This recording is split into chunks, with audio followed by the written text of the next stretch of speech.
Buenas noches, estimada teleaudiencia. Bienvenido a nuestro programa Legalmente Hablando. Los saluda Ricardo Daniel Saciain Sosa. Hoy contamos con la presencia del profesor Dr. Godofredo Fleitas, magistrado del Fuero Electoral y Contencioso Administrativo, doctor en Ciencias Jurídicas y aplica en la circunscripción judicial de Capital. Pero antes de iniciar nuestro programa, mi querido doctor, el miércoles pasado fuiste designado a un nuevo cargo. Primero que nada, felicidades de parte mía, de parte de todo nuestro programa, de nuestro equipo periodístico. Te felicito por eso y si nos puedes explicar, doctor, ¿qué es tu cargo? ¿Qué compete? ¿Cuáles son las funciones nuevas? ¿Cómo se dio? Sí, buenas noches, profesor Ricardo.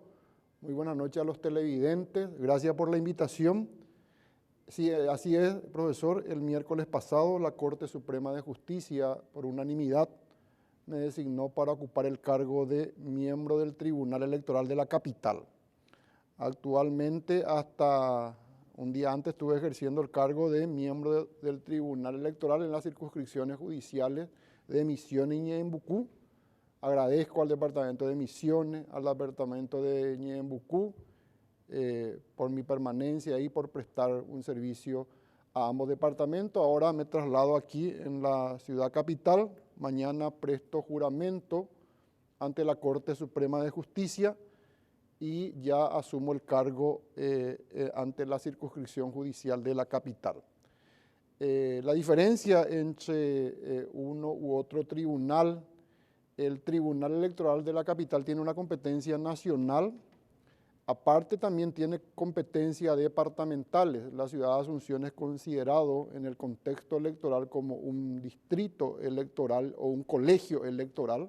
La ciudad de Asunción es un colegio electoral, se divide en parroquias electoralmente. Nosotros dividimos la ciudad de Asunción en parroquias, en 6 grandes parroquias, y se trabaja desde ese punto de vista. Se trabaja en la ciudad capital y también tenemos competencias en otros departamentos. El Tribunal Electoral de la Capital, para el cargo que me designaron, tiene competencia también para los departamentos de Cordillera, Paraguarí, Boquerón y Presidente Hayes. O sea, voy a estar trabajando también en esos 4 departamentos y aparte la ciudad de Asunción.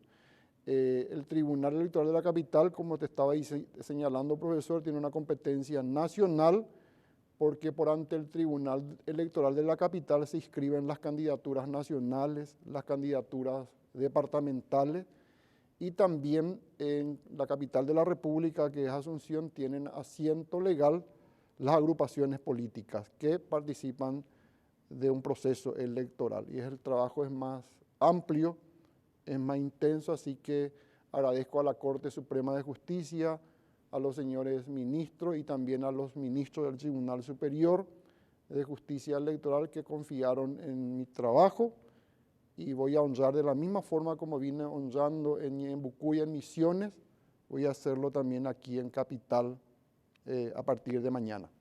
La Corte entonces te designa, doctor, por una unanimidad. Sí, señor. Que no es usual eso, no es usual. Sí, Por lo general son votos compartidos, reñidos. En este caso, los 9 ministros, entonces todos juntos votaron por tu persona, estimado doctor. Sí, así mismo es. Yo agradezco a los 9 ministros, estuvieron los 9 ministros en pleno el miércoles pasado, y por unanimidad, a propuesta del presidente de la Corte Suprema de Justicia, el doctor César Diesel, él me propuso ante la plenaria y los ministros votaron por unanimidad para que me designen. Al igual que agradezco a mis coternados también, excelentes profesionales, la doctora Teresita y el doctor Alcibiade Ayala, que es mi compañero de trabajo, que es magistrado electoral, también estuvo conmigo en la terna, así que a seguir peleando, a la doctora Teresita y al doctor Alcibiade, que ya llegará el tiempo también para ocupar. Por ahora me toca desempeñar este cargo y mañana presto juramento y ya voy a hacerme cargo del Tribunal Electoral con mis compañeros de la capital. O sea, doctor, tocas un tema muy importante y voy a aclarar en el ámbito jurídico de ternas para la ciudadanía, para nuestra teleaudiencia.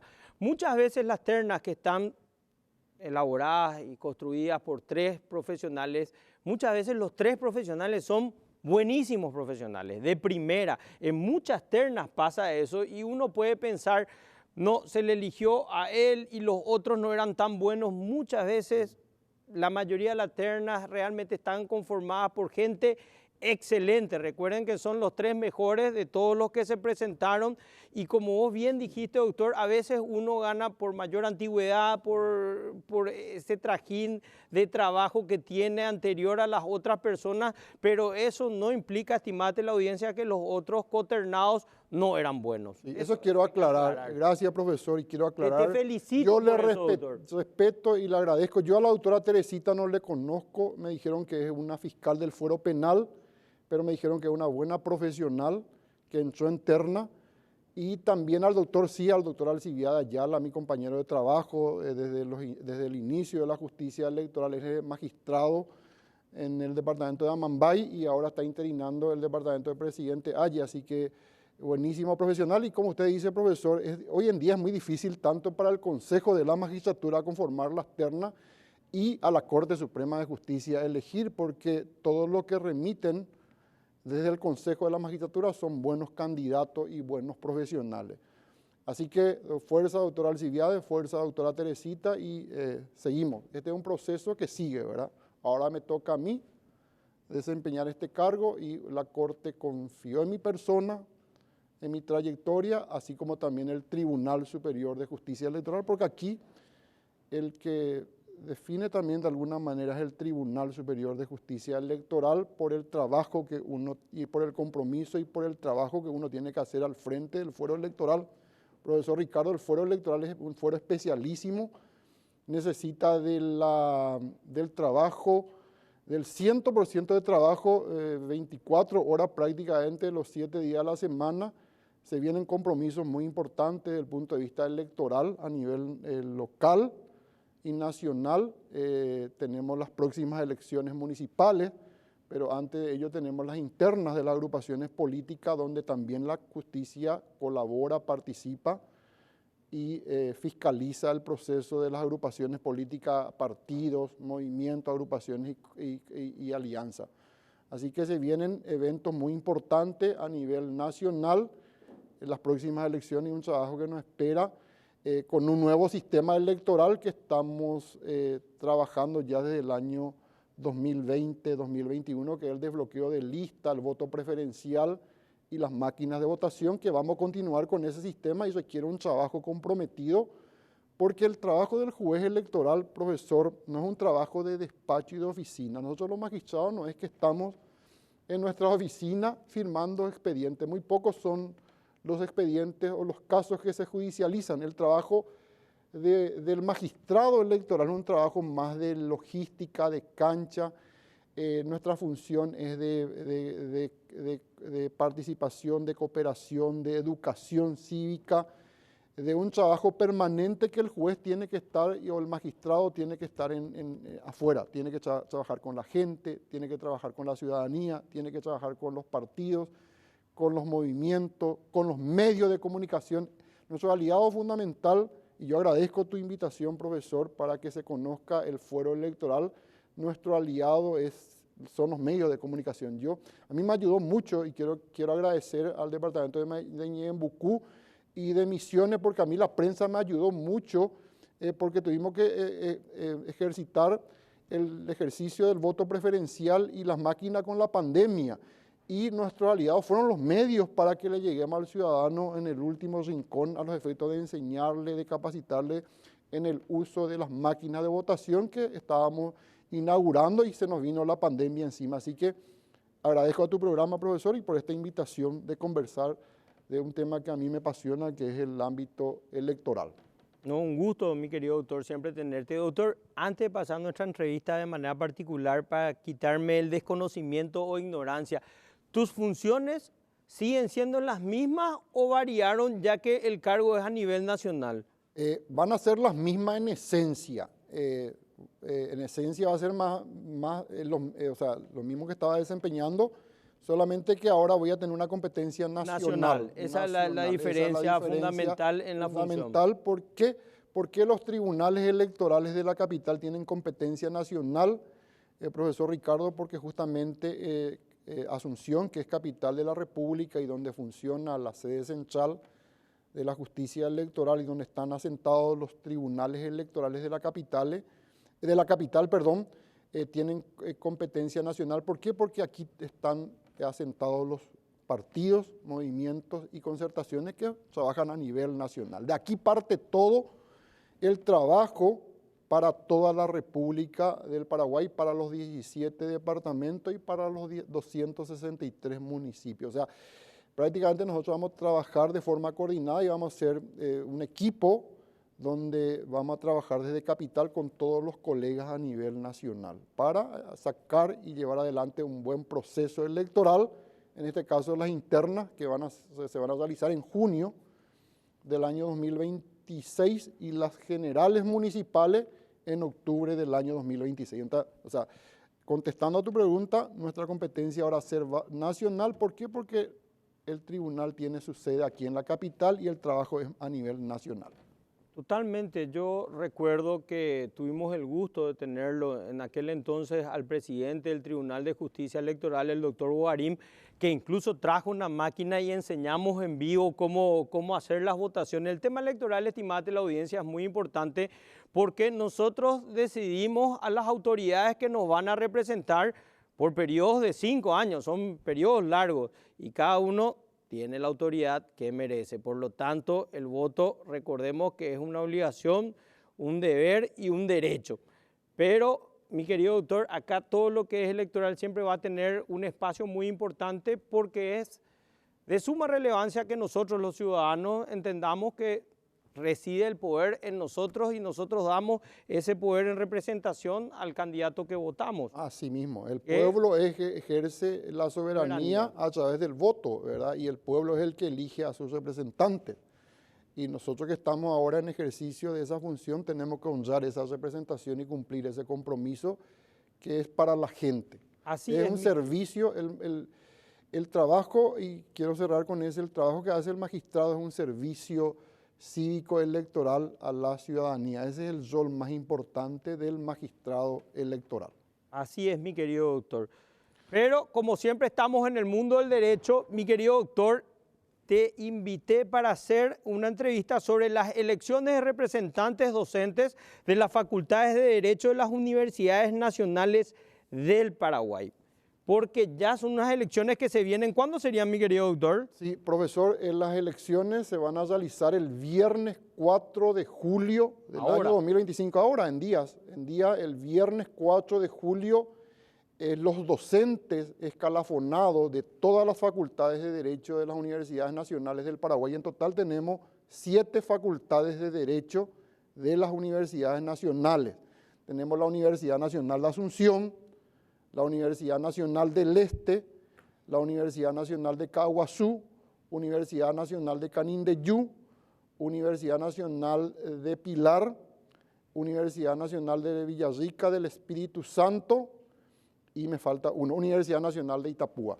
Estas universidades tienen facultades de derecho donde ejercen los docentes, la docencia, y los docentes eligen de todas estas facultades que conforman las universidades públicas, las universidades nacionales, van a elegir este 4 de julio a sus representantes para el Consejo de la Magistratura.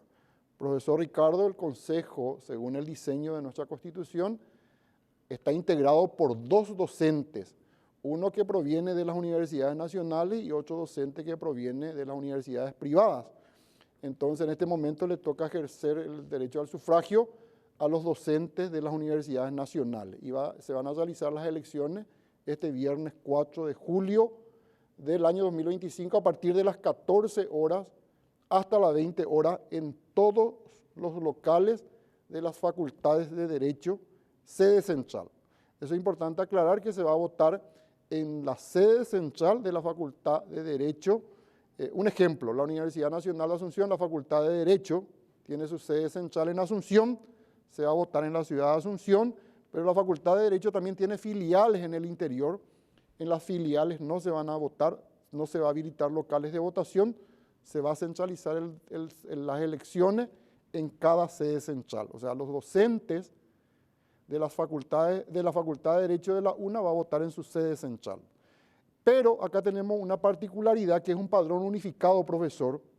Es un padrón nacional porque se juntan todos los docentes en un solo padrón y el padrón va a ser unificado. ¿Qué quiere decir eso, profesor? Que el profesor Ricardo, si es profesor de la Universidad Nacional de Pilar y el viernes 4 de julio se encuentra por Asunción, va a poder votar aquí en Asunción. Eso es excelente. Eso hicimos ahora. Hicimos eso ahora a los efectos de facilitar el ejercicio del sufragio y cumpliendo con el derecho de participación, y eso establece el código electoral también. Entonces, el docente de Canindeyú, de Salto del Guairá, que es el viernes 4, esté por Itapúa, va a poder votar en la Facultad de Derecho de la Universidad Nacional de Itapúa, porque vamos a tener un solo padrón unificado. Pero lo que quiero aclarar es que no se van a votar en filiales, se va a votar en cada sede central de cada facultad de Derecho que se encuentra aglutinada dentro de las universidades nacionales del Paraguay.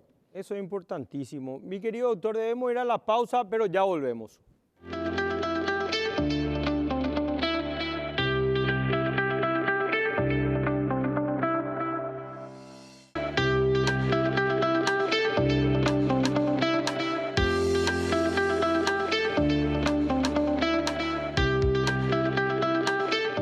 Seguimos nuestro programa Legalmente Hablando con la presencia del profesor doctor Godofredo Fleitas. Estimado doctor, una consulta.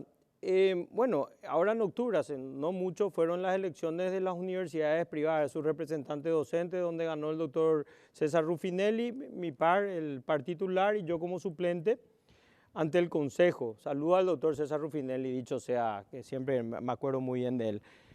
¿Por qué no se hacen juntas con las públicas? Por una cuestión, pues ellos duran 3 años también en sus funciones, por una cuestión atemporal del proceso. Por una cuestión atemporal del proceso, ambos representantes, tanto de las facultades de Derecho de las universidades nacionales como de las privadas, tienen el mismo periodo de mandato, de 3 años, pero tienen procesos diferentes nomás por una cuestión de una cuestión atemporal así, ¿verdad? Pero la duración, ustedes se adelantaron y ahora le toca hacer las elecciones a los representantes de las facultades de Derecho de las universidades nacionales, pero el periodo de duración es de 3 años. De 3 años de ambos representantes. Perfecto. El cargo hoy lo ejerce el doctor Gustavo Miranda, ¿verdad? Sí, el cargo actualmente ejerce el profesor doctor Gustavo Miranda, que es el representante titular ante el Consejo de la Magistratura. Él es de la Universidad Nacional de Itapúa. Su suplente es el vicedecano de la Facultad de Derecho, el profesor Marco González. Ahora el profesor Gustavo se vuelve a candidatar porque se permite la reelección y ahora este proceso es histórico, profesor, porque le está acompañando por primera vez en la historia de las facultades de Derecho de la Universidad Nacional una mujer. Y eso nos pone muy contentos porque la doctora Karen González, que es representante de la Facultad de Derecho de la Universidad Nacional de Asunción, es su dupla, entonces se hizo una dupla de un varón y una mujer. Es la primera vez que acompaña a una mujer a la candidatura. La primera vez que acompaña, bueno, si bien en la elección anterior se candidató la doctora Miriam Peña, pero no ganó las elecciones, ganó el doctor Gustavo, esta vez se hizo una dupla y es por primera vez que la acompaña una mujer al profesor Gustavo Miranda, y eso cayó muy bien. Qué bueno eso. Cayó muy bien porque nosotros de la justicia electoral estamos trabajando por la formación política y para que las mujeres cumplen los espacios de decisión en el gobierno también, porque es una función muy importante lo que ellos están desempeñando en el Consejo de la Magistratura. Ellos están, así como estuvimos hablando hace rato, están eligiendo a los futuros ministros de la Corte, ministros del Tribunal Superior, miembros de tribunales de apelación de todos los fueros, jueces de primera instancia, fiscales, defensores, etcétera, etcétera. O sea, muy importante. Y aparte el rol que hoy día ocupa usted, porque usted es representante del Consejo, profesor, hoy en día el rol del Consejo se amplió, no solamente se dedica a la función principal, la de seleccionar magistrados y jueces, sino que también está haciendo un rol muy importante, la de formar. Prácticamente nosotros en Paraguay no tenemos muy pocas escuelas de formación de posgrado, y ese trabajo viene haciendo el Consejo de la Magistratura con los diplomados, con las especializaciones, prácticamente, ellos no tienen esa función de posgrado, pero hacen una capacitación permanente constante de actualización, de especialización y de profesionalización a aquel abogado o abogada que quiere incorporarse al sistema judicial de la República del Paraguay. Y eso está haciendo muy bien el Consejo. Yo felicito, si bien usted es representante, el trabajo está suplente. El doctor César Rufinelli goza de muy buena salud, claro. Pero yo sé que ustedes trabajan en conjunto y se trabaja en conjunto las universidades privadas y lo mismo las universidades nacionales para llevar la voz al Consejo. Totalmente. ¿Verdad? Pero se trabaja, te cuento, que el Consejo trabaja con las universidades privadas, la Universidad Católica es sede de todos los exámenes que realiza el Consejo de la Magistratura aquí en la capital y presta su infraestructura, porque los exámenes son muy amplios. Totalmente. Y prácticamente vienen del interior aquí a rendir. Pero bueno, en la parte académica es muy importante y mejoró muchísimo el Consejo desde su inicio, ahora con nuevos cursos que se están realizando desde el Consejo de la Magistratura. Aparte de seleccionar y elaborar ternas, ellos realizan esa función de una profesionalización, actualización, especialización ya de un nivel superior. Totalmente. Y están trayendo muy buenos profesores del exterior, contratan los mejores docentes para la escuela judicial. Y yo el año pasado hice un curso en la escuela de redacción. Nosotros no tenemos en la Facultad de Derecho un curso de redacción de resoluciones. Y el año pasado yo entré como alumno también, cursé un curso que se dictó en el Consejo, que es sobre cómo elaborar resoluciones judiciales.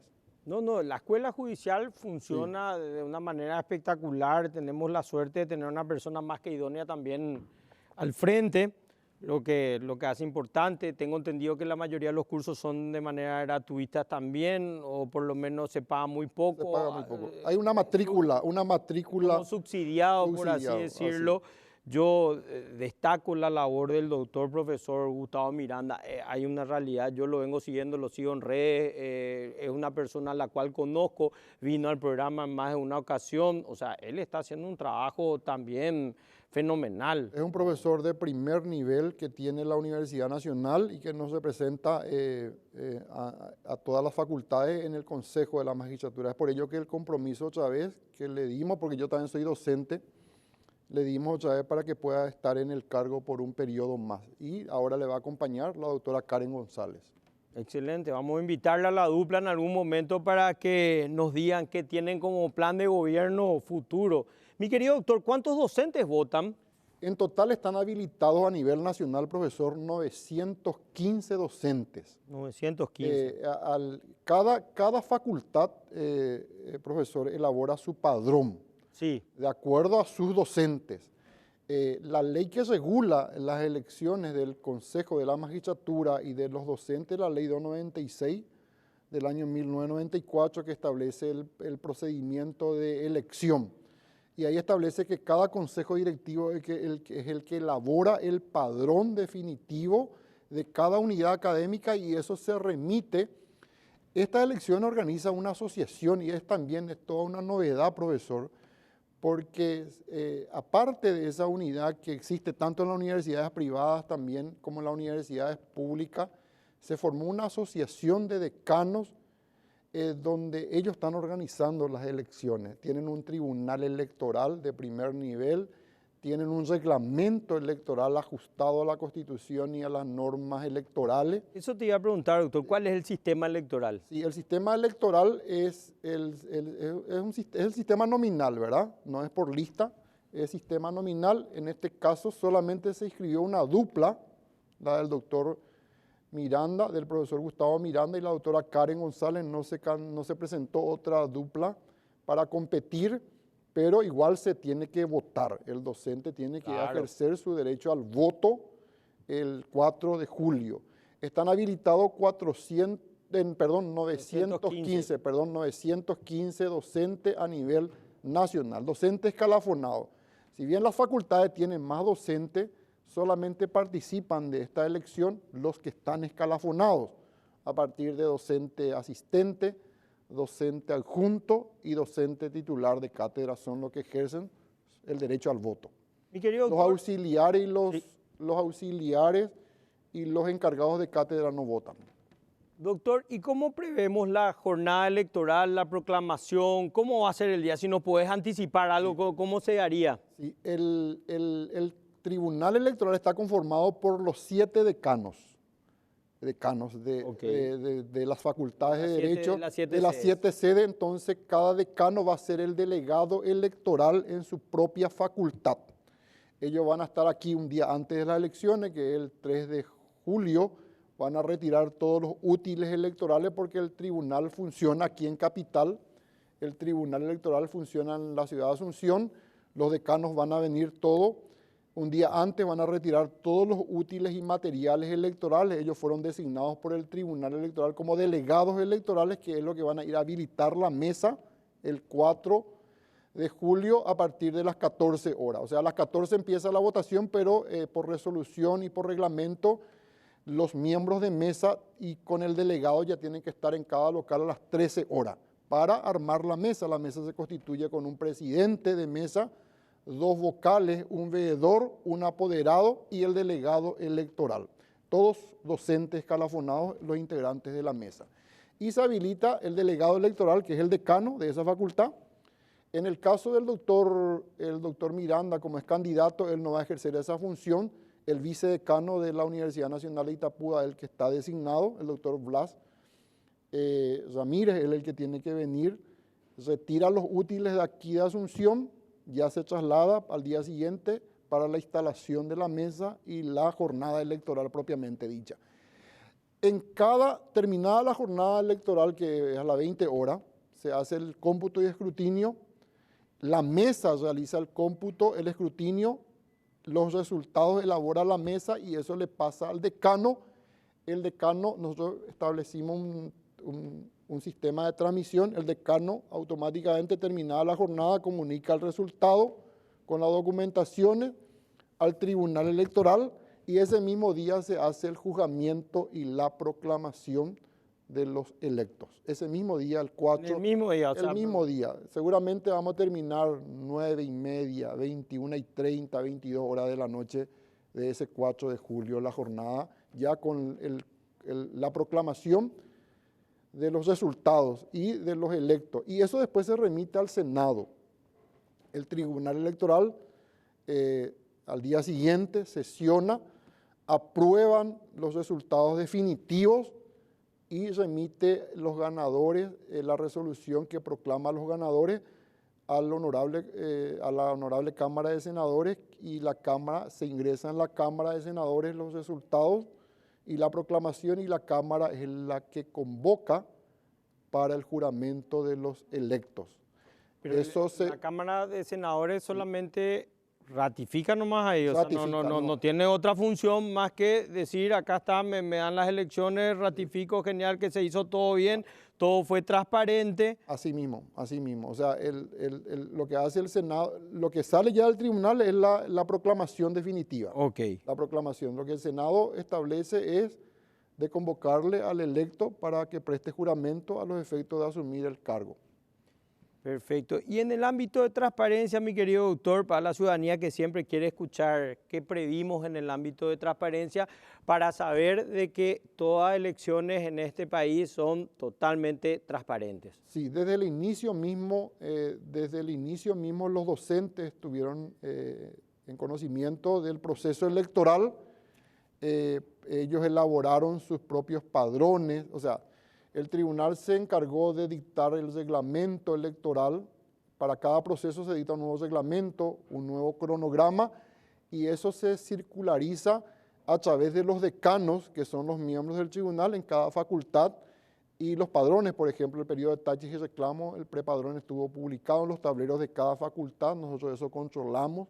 El padrón definitivo actualmente está publicado en todos los tableros y también en el local del tribunal.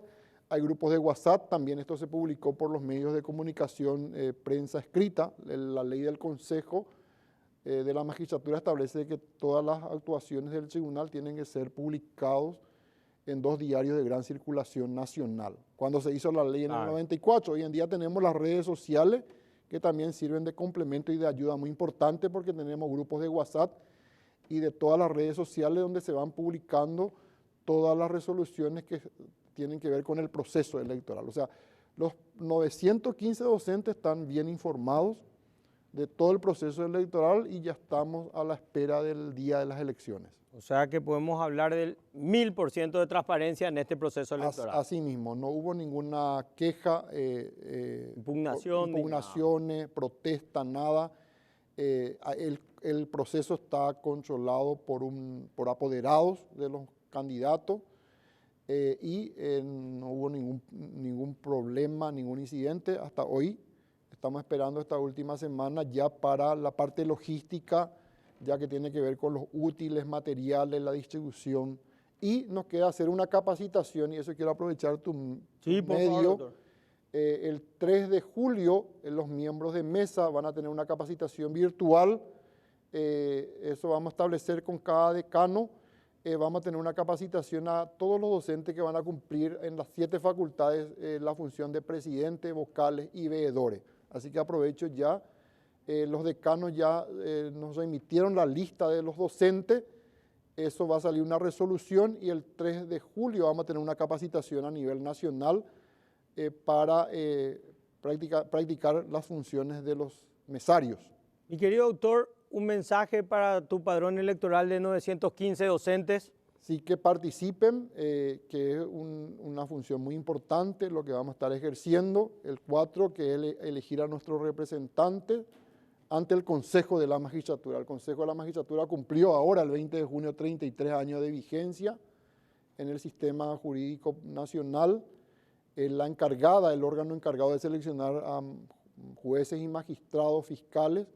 Así que es importante que los docentes participemos porque de esa forma también nosotros estamos aportando en la construcción del sistema judicial en la República del Paraguay. Muy importante que participemos, que votemos ese día y que llevemos nuestra cédula, el documento habilitante en la cédula.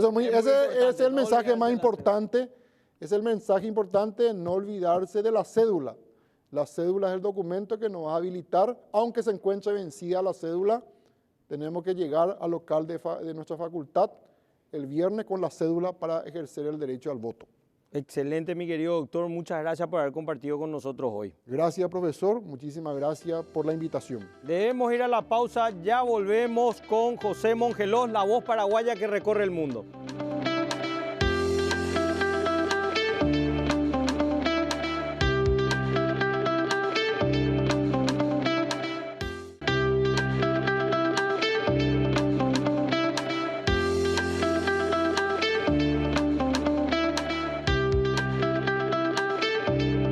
Nuestro programa Legalmente Hablando, contamos con la presencia del tenor José Mongelós, un gran amigo de la adolescencia, hace más de 10 años atrás, casi 15 creo, pero ya te voy a presentar, José, casi 15, donde tuve, mira,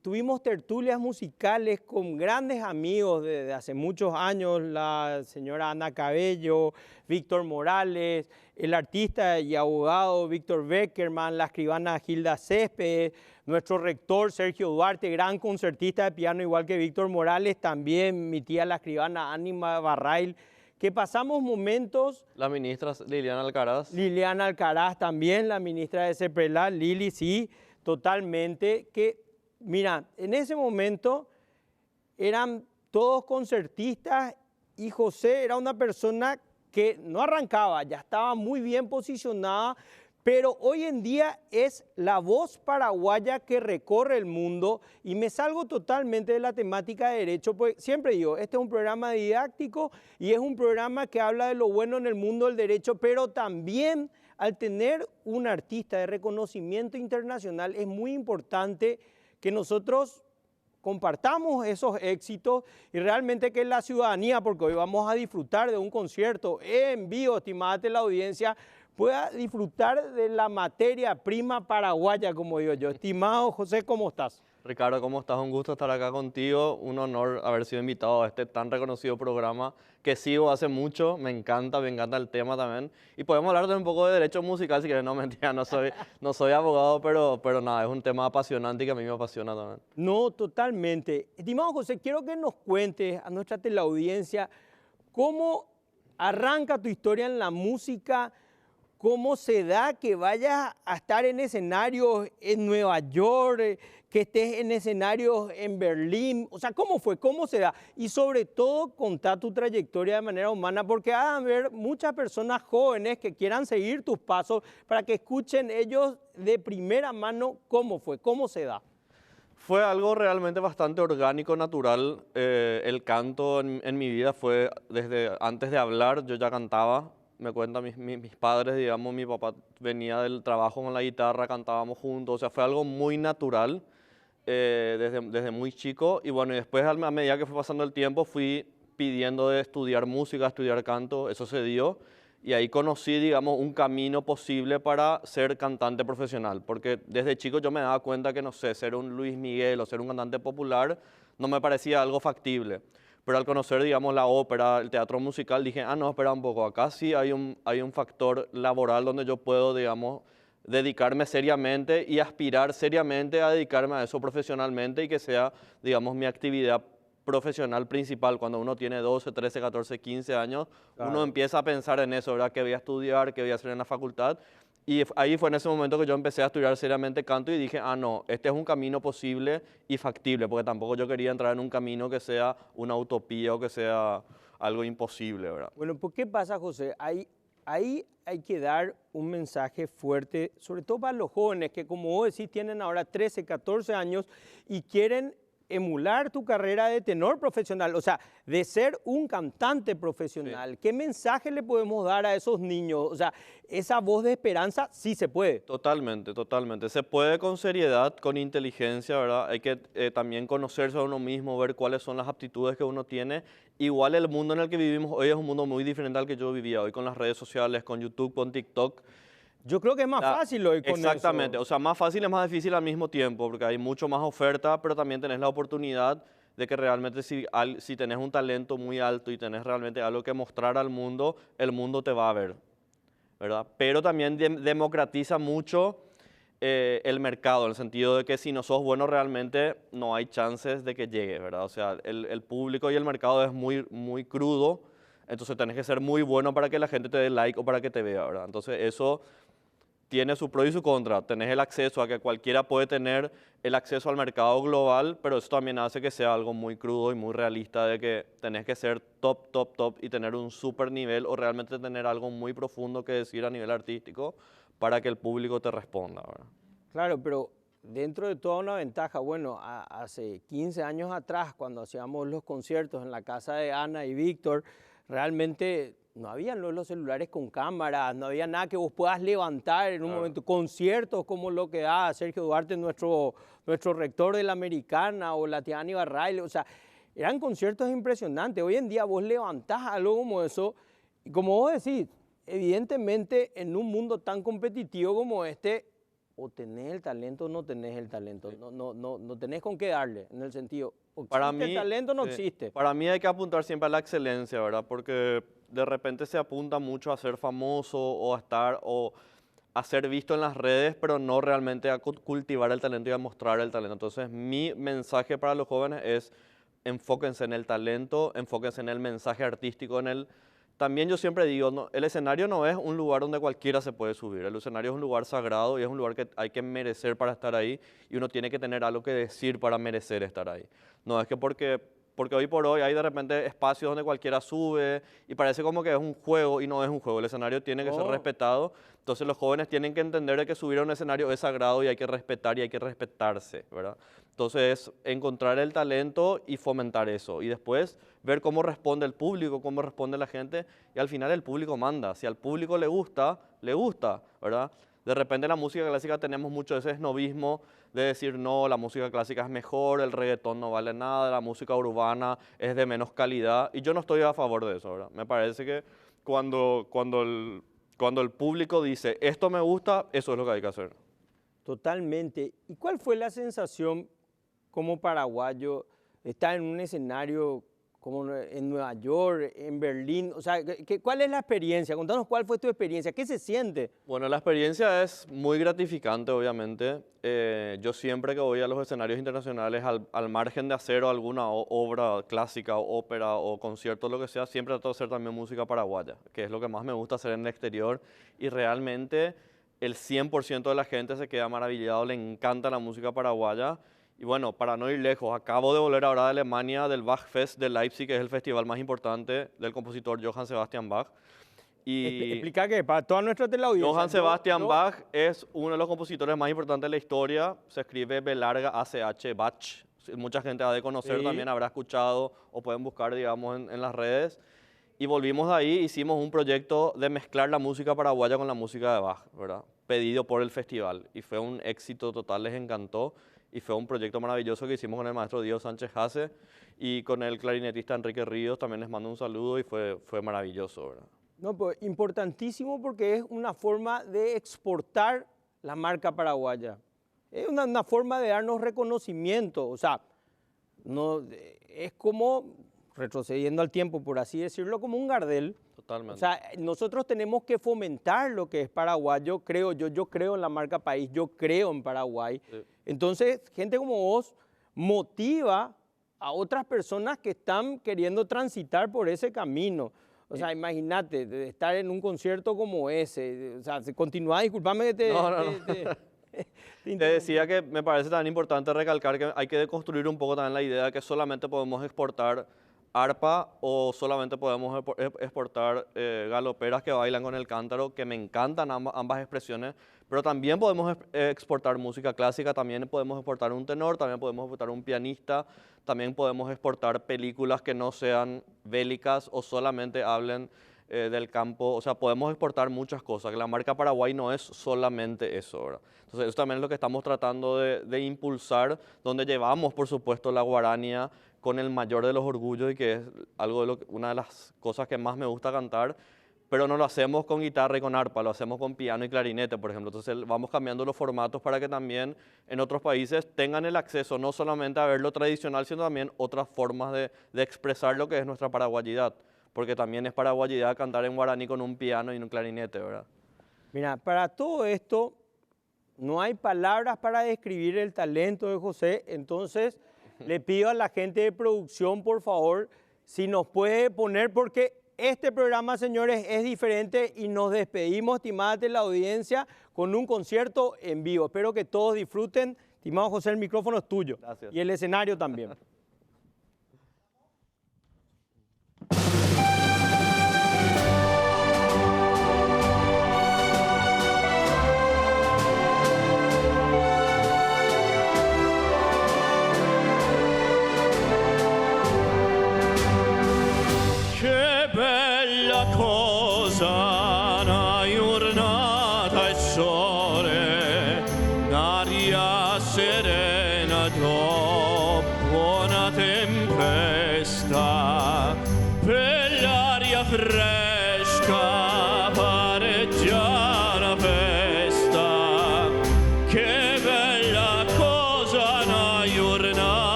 una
Pacaraí.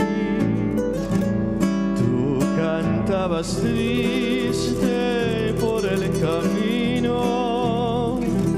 viejas melodías en guaraní, y con el embrujo de tus canciones iba renaciendo tu amor en mí. En la noche hermosa de plenilunio, de tu blanca mano sentí el calor que con tus caricias me dio el amor. ¿Dónde estás ahora, Cuñataí? Que tu suave canto no llega a mí. ¿Dónde estás ahora? Mi ser te añora con frenesí.